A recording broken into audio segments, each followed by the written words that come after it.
Video में ॻाल्हि कंदासीं सिंध जी तमामु नौजवान फ़नकार फ़ाइज़ा अलीअ जे बारे में। छा वाकई फ़ाइज़ा अली पाण खे 8 करोड़नि जे एवज़ खपाए करे हिकिड़े पोड़े शख़्स सां वञी शादी कई? छा फ़ाइज़ा अली पैसनि खे ॾिसी लालच में अची वई? छा फ़ाइज़ा अली एॾी प्रॉपर्टी ॾिसी तमामु घणी लालच में अची वई? उमिरि जी तक़ाज़ा बि न कई। दोस्तो, फ़ाइज़ा अली 20 खां 25 सालनि जी उमिरि जी आहे ऐं फ़ाइज़ा अली जंहिं शख़्स सां शादी कई उहो कमो बेश 40 खां 50 साल उन जी उमिरि आहे। फ़ाइज़ा अलीअ खे कहिड़ी मजबूरी हुई ऐं फ़ाइज़ा अलीअ वाकई छा 8 करोड़नि जे एवज़ पाण खे खपाए करे ऐं पंहिंजी ज़िंदगी बर्बाद कई? इहे ॻाल्हियूं ऐं इहे पोस्टूं हिन वक़्तु सोशल मीडिया ते तमामु घणा वायरल आहिनि ऐं हिन वीडियो जे ज़रिए असां बि रोशनी विझंदासीं।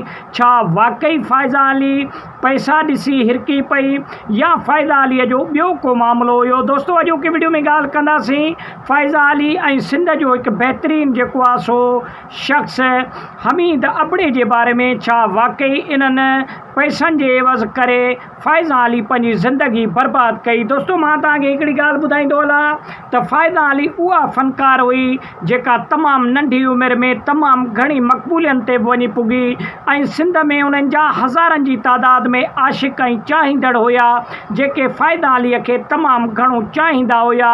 ऐं जॾहिं फ़ाइज़ा अलीअ जी शादी थी त हज़ारे माण्हू सवें जेके हुन जा आशिक़ ऐं परस्तार हुया उहे तमामु घणो रोना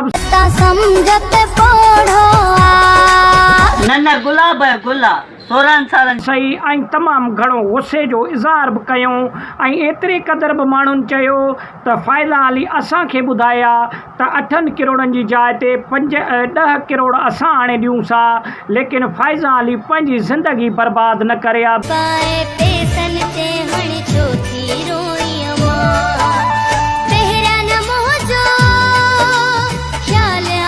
दोस्तो, तव्हांखे ख़बर आहे त अब्दुल हमीद अबड़ो सिंध जो हिकु बहितरीनु डायरेक्टर बि आहे ऐं उन खां अलावा सरकारी नौकरी ऐं पंहिंजो कारोबार कंदो आहे।